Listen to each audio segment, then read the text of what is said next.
Friends, welcome to science class chapter 10 electric current. Previous video में हमने पढ़ा था प्रतिरोधों का संयोजन, और उसमें हमने प्रतिरोधों के संयोजन की दो विधियां पढ़ी थी, श्रेणीक्रम संयोजन और समांतर क्रम संयोजन। आज हम लेंगे विद्युत धारा का तापीय प्रभाव। तो आज का टॉपिक है विद्युत धारा का तापीय प्रभाव।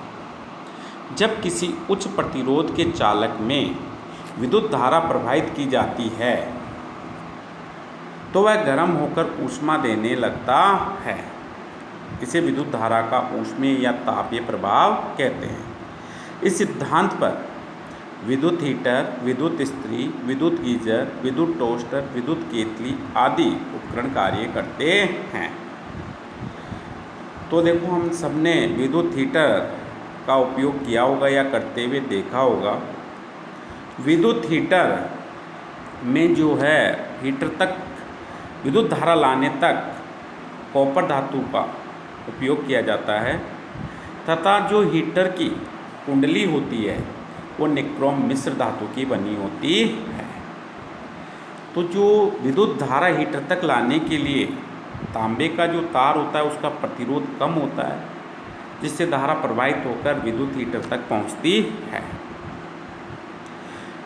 हीटर में पहुंचने के बाद ये धारा निक्रोम कुंडली में प्रवाहित होती है। निक्रोम कुंडली का प्रतिरोध अधिक होने के कारण विद्युत धारा के प्रवाह में रुकावट आती है, और रुकावट के कारण ये धारा जो है ऊष्मा में परिवर्तित हो जाती है, और इससे कुंडली गर्म होकर उत्तप्त हो जाती है, अर्थात लाल हो जाती है और ऊष्मा उत्पन्न होने लगती है। इस ऊष्मा का हम उपयोग कर लेते हैं। इसे विद्युत धारा का तापीय प्रभाव कहते हैं। तो हम कह सकते हैं, जब किसी उच्च प्रतिरोध के चालक में विद्युत धारा प्रवाहित की जाती है तो वह गर्म होकर ऊष्मा देने लगता है। इसे विद्युत धारा का ऊष्मीय या तापीय प्रभाव कहते हैं। जैसे कि बोर्ड एग्जाम में क्वेश्चन पूछा गया था, विद्युत धारा के ऊष्मीय प्रभाव पर आधारित किन्हीं दो उपकरणों के नाम लिखिए, तो आपका आंसर होगा विद्युत हीटर, विद्युत इस्त्री, विद्युत गीजर, विद्युत टोस्टर आदि में से कोई दो। अब नेक्स्ट है जूल का तापन सिद्धांत। जूल का तापन सिद्धांत। माना एक चालक है जिसे बैटरी से जोड़ा गया है, और इस तार का प्रतिरोध जो है वो R है तथा इसमें I विद्युत धारा प्रवाहित हो रही है, और इसके सिरों पर उत्पन्न विभवांतर V है। यदि तार में T समय में Q आवेश प्रवाहित हो रहा है तो यहाँ किया गया कार्य जो होगा वो आवेश इंटू विभवांतर के बराबर होगा। कार्य को W से, आवेश को Q से व विभवांतर को V से प्रदर्शित किया जाता है। तो W बराबर हो गया QV। अब देखो, हमने विद्युत धारा में पढ़ा था I बराबर Q बट्टा T। भाई विद्युत धारा बराबर क्या होता है? आवेश बट्टा समय। तो आवेश बराबर क्या हो गया? Q बराबर हो जाता है IT। तो मैं कह सकता हूँ, चूँकि आवेश किसके बराबर है? विद्युत धारा इंटू समय के, अर्थात Q बराबर IT। यहाँ पर Q के प्लेस पर जो है IT रखते हैं, तो W बराबर क्या हो गया? ITV। चूँकि किया गया कार्य ऊष्मा में परिवर्तित होगा, अतः यहाँ जो किया गया कार्य जो होगा वो ऊष्मा के बराबर होगा। यहाँ किया गया कार्य किसके बराबर होगा? उत्पन्न ऊष्मा के बराबर होगा। यानी कि H जो है वो W के बराबर होगा। तो यहाँ ये H किसके बराबर? W बराबर क्या था? IT into V। तो ये किसके बराबर हो गया? W बराबर H है, तो IT इंटू V H के बराबर होगा। यानी उत्पन्न ऊष्मा जो है वो IT इंटू V के बराबर होगी। ओम का नियम, V बराबर RI, यानी कि ओम के नियम के अनुसार V किसके बराबर है? RI के। तो इस V के जगह क्या रखते हैं? RI। तो उत्पन्न ऊष्मा बराबर क्या हो गया? IT इंटू V की जगह क्या रख दिया? RI। तो उत्पन्न ऊष्मा जो है वो I² RT के बराबर होती है। इसे ही जूल का तापन नियम कहते हैं। अब देखो इस नियम से हम कह सकते हैं, हमारा सूत्र क्या हुआ, जूल का तापन नियम क्या है, H बराबर I² RT, यानी कि नंबर 1, उत्पन्न ऊष्मा धारा के वर्ग के समानुपाती होती है, उत्पन्न ऊष्मा प्रतिरोध के समानुपाती होती है, उत्पन्न ऊष्मा समय के समानुपाती होती है। अतः हम कह सकते हैं, 3 बिंदु यहाँ हम लिख सकते हैं, चालक में उत्पन्न ऊष्मा विद्युत धारा के वर्ग के समानुपाती होती है, अर्थात H समानुपाती विद्युत धारा का वर्ग। ऐसी उत्पन्न ऊष्मा जो है वो प्रतिरोध के समानुपाती होती है।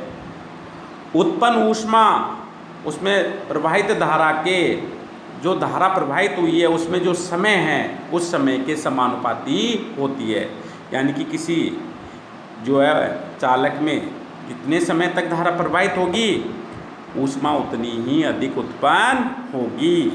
तो उत्पन्न ऊष्मा जो है धारा प्रवाह के समय के समानुपाती होती है। अब देखो नेक्स्ट है भी एक न्यूमेरिकल हम यहाँ लेते हैं, जो कि उदाहरण है बुक का, तो न्यूमेरिकल ध्यान से सुनो। 10 वोल्ट के सेल से 50 ओम की नाइक्रोम कुंडली को जोड़कर 1 घंटे तक विद्युत धारा प्रवाहित की जाती है, तो कुंडली में उत्पन्न ऊष्मा ज्ञात कीजिए। मैं वापस से एक बार फिर से क्वेश्चन बोल रहा हूँ। 10 वोल्ट के सेल से 50 ओम की नाइक्रोम की कुंडली को जोड़कर 1 घंटे तक विद्युत धारा प्रवाहित की जाती है, तो कुंडली में उत्पन्न ऊष्मा ज्ञात कीजिए। मैंने आपको बताया होगा, जब भी न्यूमेरिकल सोल्व करें सबसे पहले लिखें हल। अब यहाँ दिया है जो लिख लें, दिया है क्या दिया, V = 10 वोल्ट, V कितना है 10 वोल्ट है, R जो है कितना है 50 ओम। फिर यहाँ टाइम T कितना दिया हुआ है, T दिया हुआ है 1 घंटा। फिर देखो नेक्स्ट क्या कह रहा है, कुंडली में उत्पन्न ऊष्मा हमसे पूछी जा रही है। तो देखो उत्पन्न ऊष्मा ज्ञात करने के लिए सूत्र क्या है हमारे पास, H बराबर I² RT। यहाँ पर R हमें दिया हुआ है, T दिया हुआ है, लेकिन T जो है वो सेकंड में होना चाहिए। तो T 1 घंटा है, 1 घंटे में कितने सेकंड होते हैं 3600 सेकंड। तो यहाँ कितना T कितना लिखा जाएगा, 3600 सेकंड लिखा जाएगा। कितना हो जाएगा 3600 सेकंड। और I हमारे पास नहीं है, लेकिन यहाँ V और R दिया हुआ है। ओम के नियम का उपयोग करके जो है इससे I ज्ञात कर लेंगे, V बराबर IR। तो I बराबर क्या हो गया, V/R। I बराबर क्या हो गया, V/R। तो देखो पहले I ज्ञात कर लें, I बराबर V/R। तो I हो गया V कितना दिया हुआ है हमारा 10/R 50, 0 से 0 कैंसिल हो गई, कितना आ गया 0.2 एम्पियर, 0.2 एम्पियर, ठीक है 0.2 एम्पियर। तो अब हमारा सूत्र क्या उत्पन्न ऊष्मा ज्ञात करने का, H बराबर I² RT। यहाँ I, R और T के मान इस सूत्र में रखते हैं। तो H बराबर क्या हो गया, H बराबर हो गया 0.2 गुणा 0.2 गुणा 50 गुणा T कितना है 3600। नीचे एक है, पॉइंट हटाया 0, ये भी पॉइंट हटाया 0, ठीक है 1 2 और ये 2। अब यहाँ क्या बचा, 2 गुणा 2 4 हो गया, गुणा 5, 4 को 5 से गुणा किया 20 हो गया, 20 गुणा 360, 20 को 360 से गुणा किया तो हमें प्राप्त हुआ H बराबर 2 को 36 से किया 72, 20 की 1 जीरो, 360 की 1 जीरो, कितना हो गया 7200 जूल, यानी 7200 जूल ऊष्मा यहाँ उत्पन्न होती है। अब नेक्स्ट है हमारा टॉपिक विद्युत शक्ति। विद्युत शक्ति, तो देखो पहले तो सामान्य शक्ति की बात करते हैं। शक्ति किसे कहते हैं? कार्य करने की दर को शक्ति कहते हैं। अब विद्युत धारा में जो है विद्युत परिपथ में विद्युत धारा के द्वारा कार्य किया जाता है। तो हम विद्युत परिपथ में विद्युत धारा के द्वारा कार्य करने की दर को क्या कहेंगे? विद्युत शक्ति, और इसे P से प्रदर्शित करते हैं। इसका मात्रक जूल प्रति सेकंड या वाट या वोल्ट एम्पियर होता है। तो मैंने कहा विद्युत शक्ति परिभाषा क्या होगी? विद्युत परिपथ में विद्युत धारा के द्वारा कार्य करने की दर को विद्युत शक्ति कहते हैं। इसे P से प्रदर्शित करते हैं। इसका मात्रक जूल प्रति सेकंड या वाट या वोल्ट एम्पियर होता है। अब हम बात करते हैं सूत्र की। विद्युत शक्ति बराबर होता है कार्य बटा समय। भाई कार्य में समय का भाग देंगे तो उसकी क्या आ जाएगी? दर। यहाँ विद्युत शक्ति का सूत्र हो गया कार्य बटा समय। कार्य को W से लिखते हैं, समय को T से। अब देखो कार्य का मात्रक क्या होता है? जूल, और समय का क्या है? सेकंड, और जूल प्रति सेकंड क्या हो गया इसका मात्रक। तो विद्युत शक्ति का मात्रक क्या हो गया? जूल प्रति सेकंड। जूल प्रति सेकंड को वाट कहते हैं। क्या कहते हैं? वाट। तो विद्युत शक्ति का मात्रक क्या हो गया? वाट। अब यहाँ देखो जूल बट्टा सेकंड बराबर वाट, नीचे एक क्रॉस मल्टीप्लाई किया तो जूल किसके बराबर होगा? वाट सेकंड, यानी कि जूल क्या होता है? Watt second. वाट सेकंड होता है।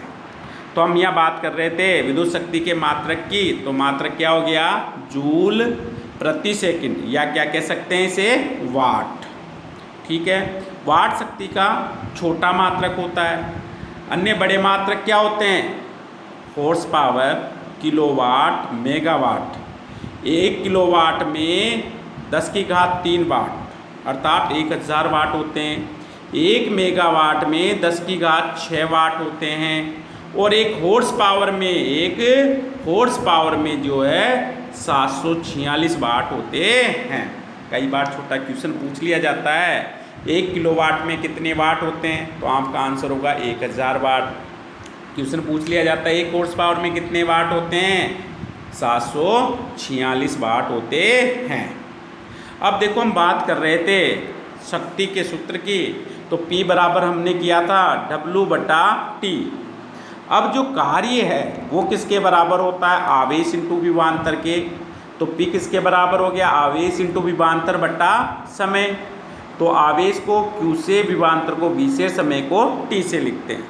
अब देखो Q जो है वो किसके बराबर होता है, IT के। Q बराबर होता है Q बराबर IT। तो यहाँ इस Q की जगह क्या रख दिया, IT। तो सूत्र हो गया IT इंटू V/T। T से T कैंसिल हो गया, क्या बच गया, VI। क्या बच गया, VI। तो शक्ति का दूसरा सूत्र क्या हो गया, P बराबर VI। क्या हो गया, P बराबर VI। V क्या है यहाँ, विभवांतर। I क्या है, धारा। विभवांतर का मात्रक क्या है, वोल्ट। और धारा का मात्रक क्या है, एम्पियर। तो विद्युत शक्ति का मात्रक क्या हो गया, वोल्ट एम्पियर। क्या हो गया, वोल्ट एम्पियर। तो कौन से सूत्र से लिखा हमने, वोल्ट एम्पियर, P बराबर VI से। अब देखो ओम का नियम। ओम का नियम क्या, V बराबर IR। V बराबर IR, यानी कि P बराबर VI में V की जगह क्या लिख दें, IR। तो क्या हो जाएगा, IR इंटू I, यानी P किसके बराबर हो गया, I² R के। तो शक्ति का सूत्र ये हो गया, P बराबर I² R। तो ये शक्ति के ही विभिन्न जो है सूत्र हैं।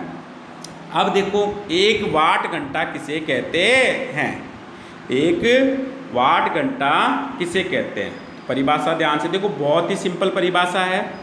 ध्यान से समझे। 1 वाट घंटा मैं इसको ऐसे लिख सकता हूँ क्या, 1 वाट घंटा, इसको मैं ऐसे 1 वाट घंटा, यानी कि 1 वाट गुणा 1 घंटा, 1 वाट गुणा 1 घंटा। अब देखो मैं इसी से परिभाषा बोलूँगा, जब किसी परिपथ में 1 वाट शक्ति का उपयोग 1 घंटे तक किया जाता है तो उपभुक्त विद्युत ऊर्जा 1 वाट घंटा कहलाती है।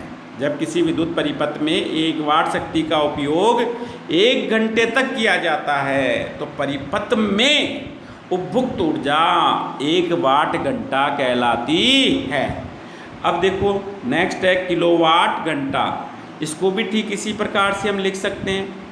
1 किलोवाट घंटा, यानी कि मैं इसको लिख सकता हूँ 1 किलोवाट घंटा, इसको ऐसे लिखा जा सकता है 1 किलोवाट घंटा। किलोवाट को KW से, घंटे को S से। अब इसको ऐसे लिख सकते हैं खोल के 1 किलोवाट इंटू 1 घंटा। परिभाषा लिखेंगे, जब किसी विद्युत परिपथ में 1 किलोवाट शक्ति का उपयोग 1 घंटे तक किया जाता है तो परिपथ में उपभुक्त विद्युत ऊर्जा 1 किलोवाट घंटा कहलाती है। लिख सकते हैं परिभाषा। मैं वापस से बोल रहा हूँ, यदि किसी विद्युत परिपथ में 1 किलोवाट विद्युत शक्ति का उपयोग 1 घंटे तक किया जाता है तो उपभुक्त विद्युत ऊर्जा 1 किलोवाट घंटा कहलाती है। किलोवाट घंटा को सामान्य बोलचाल में यूनिट भी कहा जाता है, यानी कि किलोवाट घंटा ही क्या है, यूनिट भी कहलाता है। अब देखो हम यहाँ इस पे आधारित एक न्यूमेरिकल जो है यहाँ करते हैं। तो न्यूमेरिकल पूछा जाता है 1 किलोवाट घंटा को जूल में बदलिए, 1 किलोवाट घंटा को जूल में बदलिए। तो देखो स्टूडेंट्स, मैंने आपको पहले ही बता दिया है जूल क्या है, वाट सेकंड। जूल क्या है, वाट सेकंड, यानी कि उसमें जो विद्युत शक्ति है वो वाट में होती है और समय सेकंड में हो तो वो होता है जूल। विद्युत ऊर्जा किस में होगी, जूल में। और यदि विद्युत शक्ति किलोवाट में हो और समय सेकंड में हो तो विद्युत ऊर्जा होती है किलोवाट घंटे में। अब हमें किलोवाट घंटा को जूल में बदलना है, यानी कि किलोवाट घंटा में जो विद्युत शक्ति होगी वो किलोवाट में, तो उसे वाट में कन्वर्ट करना होगा। और समय घंटे में है, उसे सेकंड में हमें कन्वर्ट करना होगा। तो देखो ये कैसे होगा, 1 किलोवाट घंटा को जूल में बदलिए। 1 किलोवाट घंटा, 1 किलोवाट घंटा को जूल में बदलना है। मैं इसको ऐसे लिख सकता हूँ 1 किलोवाट इंटू 1 घंटा। 1 किलोवाट में कितने वाट, 1000 वाट और 1 घंटे में 3600 सेकंड, 3600 सेकंड। ठीक है। अब 1000 को मैंने 3600 से गुणा कर दिया तो क्या आ गया हमारे पास, 1 किलोवाट घंटा बराबर जो है 36 गुणा 10 की घात 5 वाट सेकंड। और वाट सेकंड ही क्या होता है, जूल। क्या होता है, जूल। तो ये 1 किलोवाट घंटा में कितने जूल हो गए, 36 गुणा 10 की घात 5, या कह सकते हैं 3.6 गुणा 10 की घात 6 जूल होते हैं। तो 1 किलोवाट घंटे में कितने जूल होते हैं, 3.6 गुणा 10 की घात 6 जूल होते हैं।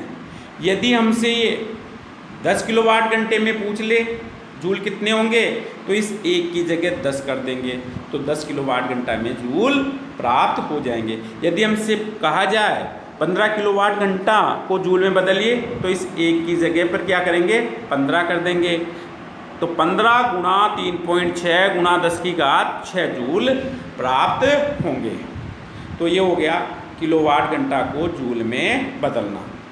तो अब देखो इसके आधार पर एक और न्यूमेरिकल पूछा जाता है परिपथ में वह विद्युत ऊर्जा की गणना हमसे करवाई जाती है। तो वह ऊर्जा की गणना करने के लिए हम सूत्र लगाएंगे E बराबर P इंटू टी।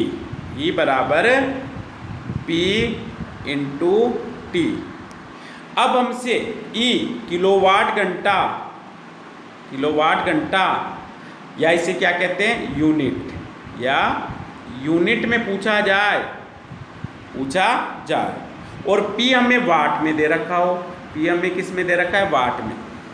जनरली क्या होता है, हमारे घरों में जितने भी उपकरण काम में आते हैं उनकी क्षमता वाट में ही होती है। तो ये P मैक्सिमम चांस होते हैं वाट में ही देने के। ये वाट में दिया हुआ है और T जो है वो घंटे में दिया हुआ है, घंटे में।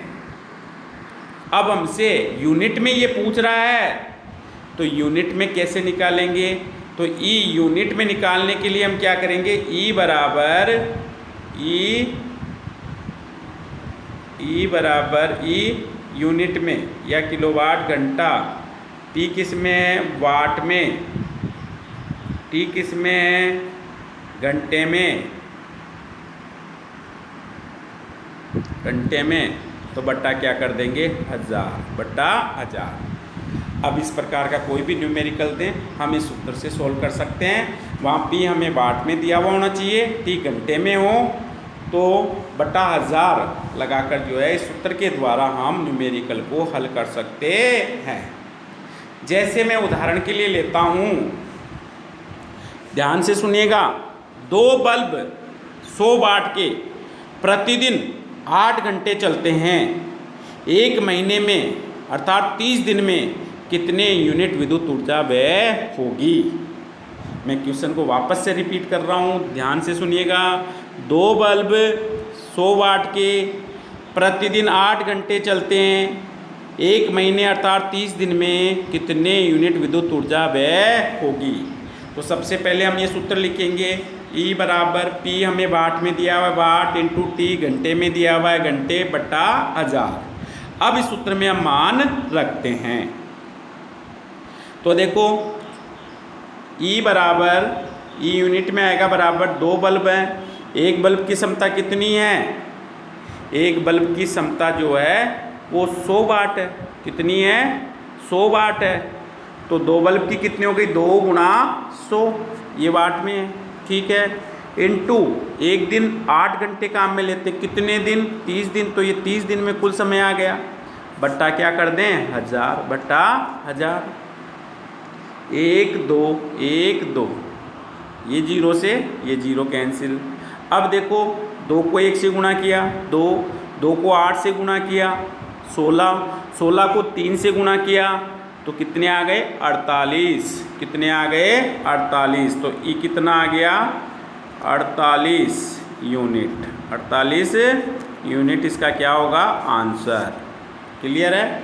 कर सकते हो ऐसे न्यूमेरिकल। लेकिन कई बार क्या होता है, हमसे जो ये गणना जूल में करवा लेता है, किस में करवा लेता है? जूल में। तो उस स्थिति में क्या करेंगे हम? तो देखो यहाँ पे उसके लिए हम एक न्यूमेरिकल और लेते हैं यहाँ, जो कि माध्यमिक पूरक परीक्षा 2019 में हमसे पूछा गया है। तो वो न्यूमेरिकल में यहाँ बोल रहा हूँ, तो ध्यान से सुनिएगा। क्वेश्चन क्या था? क्वेश्चन था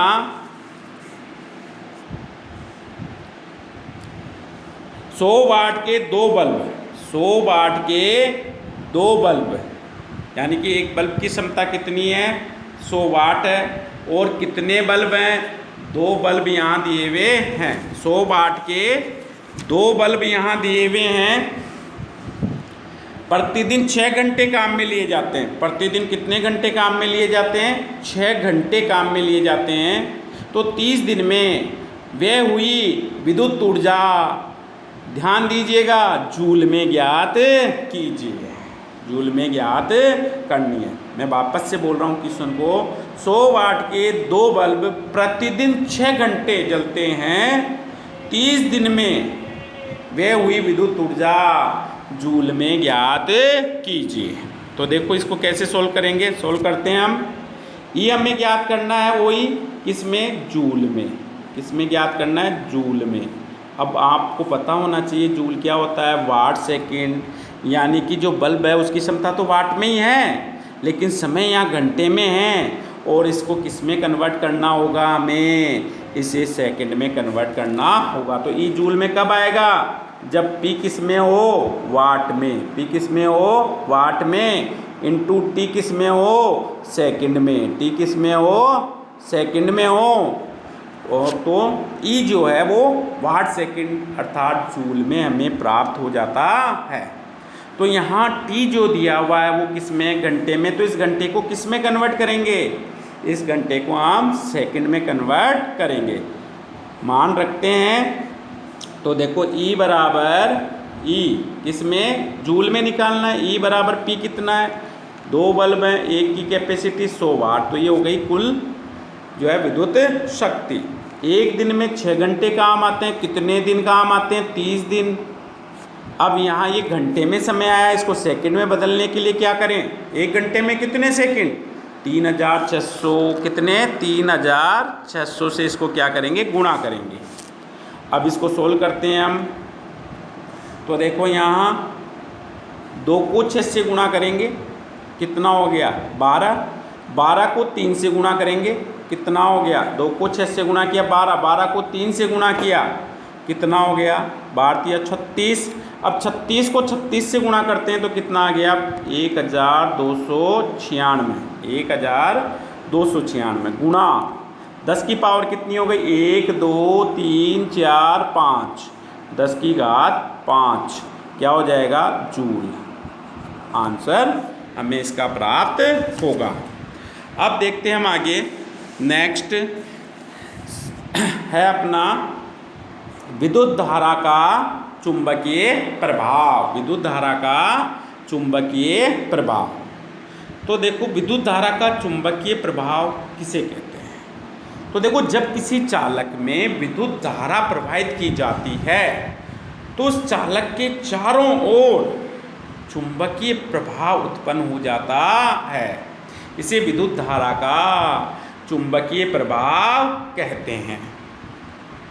किसने दिया है ये? सबसे पहले ओरस्टेड ने। तो ओरस्टेड के अनुसार जब किसी चालक में विद्युत धारा प्रवाहित की जाती है तो उसके चारों ओर चुंबकीय क्षेत्र पैदा हो जाता है, जिसके कारण चुंबकीय सुई विक्षेपित हो जाती हैं। इस घटना को विद्युत धारा का चुंबकीय प्रभाव कहते हैं। देखो यहाँ एक परिपथ चित्र दिया हुआ है। ये बैटरी है, ये कुंजी स्विच है, ये धारा नियंत्रक RH है, और ये कोई चालक तार PQ है।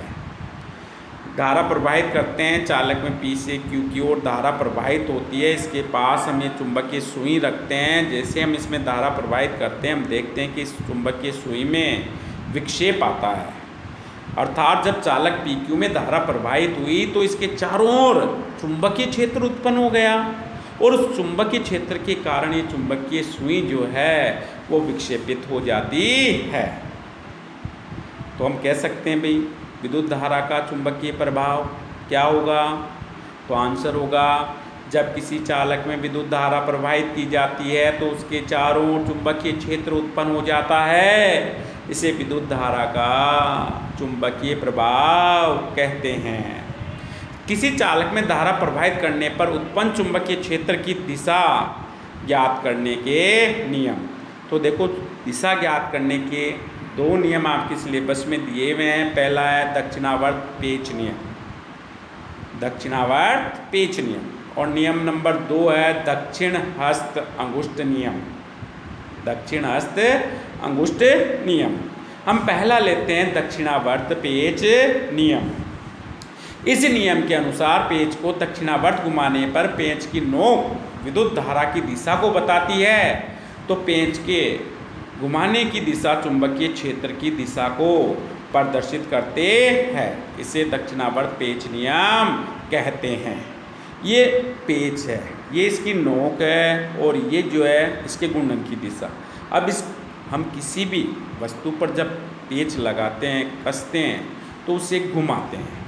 तो ये कहना चाह रहा है यहाँ ये नोक जो है, ये नोक जो है वो विद्युत धारा की दिशा में हो तो स्क्रू के घूर्णन की जो दिशा होगी वो चुंबकीय क्षेत्र की दिशा को प्रदर्शित करती है। यानी कि स्क्रू को जब कसा जाता है, नोक विद्युत धारा की दिशा में बढ़े तो स्क्रू के घूर्णन की दिशा चुंबकीय क्षेत्र की दिशा को प्रदर्शित करती है। नियम नंबर 2, दक्षिण हस्त का नियम, या कह सकते हैं दक्षिण हस्त अंगुष्ठ नियम। इस नियम के अनुसार यदि दाहिने हाथ में किसी चालक को इस प्रकार पकड़ा जाता है कि अंगूठा विद्युत धारा की दिशा में हो, अंगूठा कहाँ हो, विद्युत धारा की दिशा में हो, तो मुड़ी हुई अंगुलियां चुंबकीय क्षेत्र की दिशा को प्रदर्शित करती है। मुड़ी हुई अंगुलियां किसे प्रदर्शित करेंगी? चुंबकीय क्षेत्र की दिशा को। अब इस चित्र को देखिए, देखो ये कोई चालक तार है, ये क्या है, कोई चालक तार यहाँ दिया हुआ है। इसको हमने चित्रानुसार पकड़ा। ये अंगूठा जो है ये से नीचे की ओर होगा, अंगूठा विद्युत धारा की दिशा में है, तो इसको पकड़ने पर जो ये अंगुलियाँ मुड़ी हैं, ये मुड़ी हुई अंगुलियाँ जो है वो चुंबकीय क्षेत्र की दिशा को प्रदर्शित करती है। यानी कि चुंबकीय क्षेत्र की दिशा कैसी होंगी?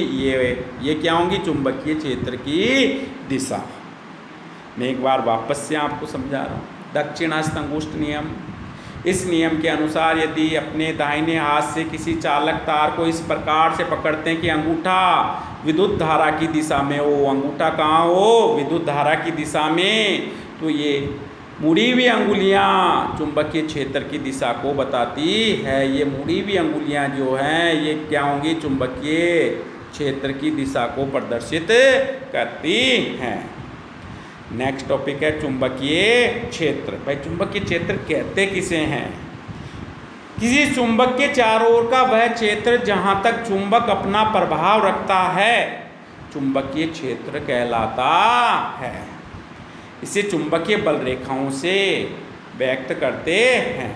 ये कोई चुंबक है, इस चुंबक के चारों ओर चुंबक जहाँ तक अपना प्रभाव रखेगा वो क्षेत्र क्या होगा? चुंबकीय क्षेत्र कहलाता है।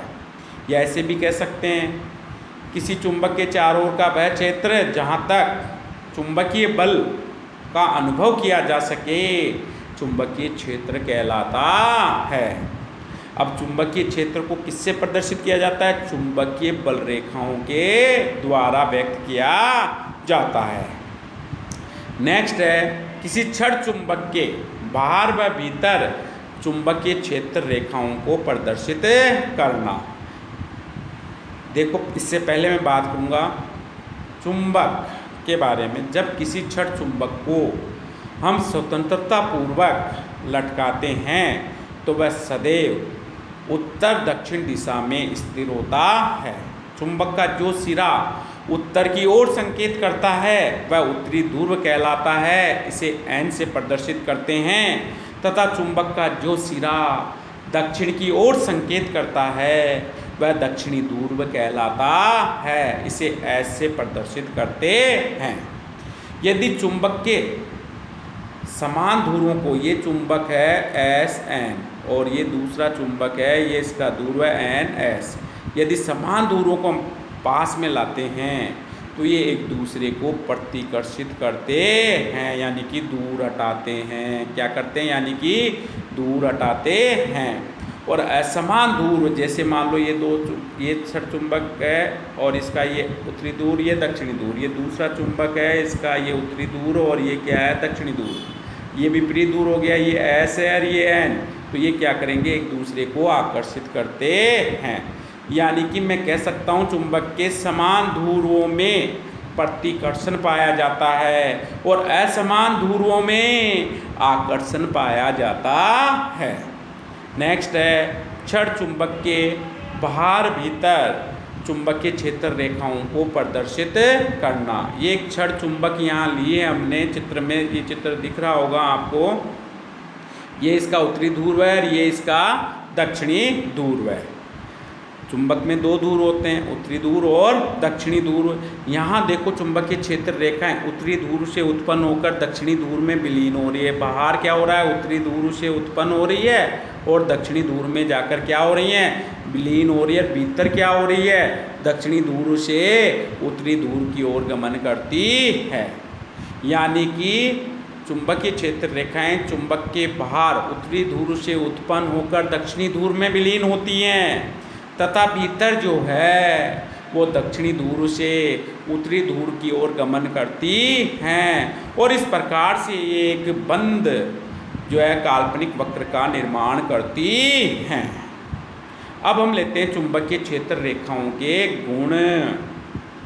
तो देखो चुंबकीय क्षेत्र रेखाओं के गुण, पहला बिंदु हम लेते हैं चुंबकीय क्षेत्र रेखाएं चुंबक के बाहर जो है उत्तरी ध्रुव से उत्पन्न होती हैं तथा दक्षिणी ध्रुव पर विलीन होती हैं तथा भीतर जो हैं वो दक्षिणी ध्रुव से उत्तरी ध्रुव की ओर गमन करती हैं।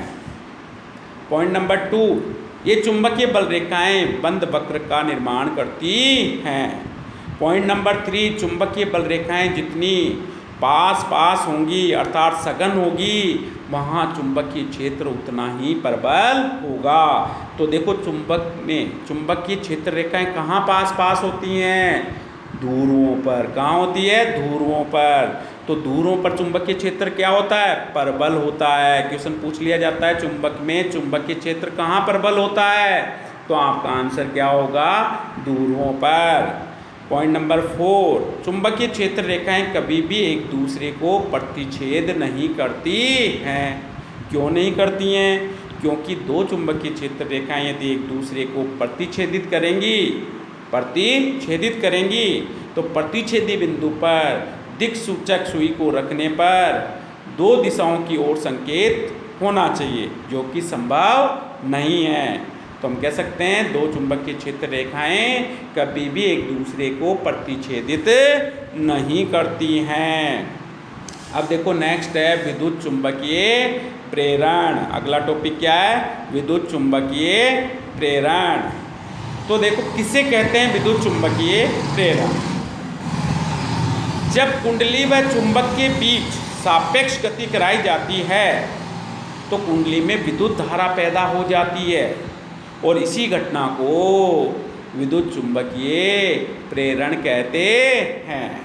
तो मैंने क्या कहा भाई, विद्युत चुंबकीय प्रेरण किसे कहेंगे? जब कुंडली और चुंबक के बीच क्या क्या लिया? कुंडली और चुंबक के बीच सापेक्ष गति होती है तो कुंडली में क्या होता है? विद्युत धारा पैदा हो जाती है और इस घटना को विद्युत चुंबकीय प्रेरण कहते हैं। नेक्स्ट है चुंबकीय फ्लक्स। किसी चुंबकीय क्षेत्र में पृष्ठ के लंबवत गुजरने वाली कुल चुंबकीय बल रेखाओं को चुंबकीय फ्लक्स कहते हैं और इसका मात्रक वेबर होता है। तो देखो क्वेश्चन आता है चुंबकीय फ्लक्स को परिभाषित कीजिए और इसका मात्रक लिखिए। तो आपका आंसर होगा चुंबकीय फ्लक्स किसी चुंबकीय क्षेत्र में पृष्ठ के लंबवत गुजरने वाली कुल चुंबकीय बल रेखाओं को चुंबकीय फ्लक्स कहते हैं और इसका मात्रक वेबर होता है। नेक्स्ट टॉपिक है विद्युत जनित्र। तो देखो विद्युत जनित्र किसे कहते हैं? पहला क्वेश्चन। तो विद्युत जनित्र एक ऐसा साधन है, विद्युत जनित्र एक ऐसा साधन है जो यांत्रिक ऊर्जा को, किसको? यांत्रिक ऊर्जा को विद्युत ऊर्जा में, किसमें? विद्युत ऊर्जा में परिवर्तित करता है। तो विद्युत जनित्र किसे कहेंगे? ऐसा साधन जो यांत्रिक ऊर्जा को विद्युत ऊर्जा में परिवर्तित करता है, विद्युत जनित्र कहलाता है। विद्युत जनित्र जो है चुंबकीय, विद्युत चुंबकीय प्रेरण के सिद्धांत पर कार्य करता है। क्वेश्चन पूछा जाता है विद्युत जनित्र किस सिद्धांत पर आधारित होते हैं? तो आपका उत्तर होगा विद्युत चुंबकीय प्रेरण के सिद्धांत पर कार्य करते हैं। अब देखो विद्युत जनित्र जो हैं वो दो प्रकार के होते हैं। कितने प्रकार के होते हैं? दो प्रकार के। नंबर 1 प्रत्यावर्ती धारा जनित्र। नंबर 1 प्रत्यावर्ती धारा जनित्र और नंबर 2 दिष्ट धारा जनित्र। अब नेक्स्ट टॉपिक है प्रत्यावर्ती धारा जनित्र और इसका अध्ययन हम नेक्स्ट वीडियो में करेंगे और तब तक के लिए धन्यवाद।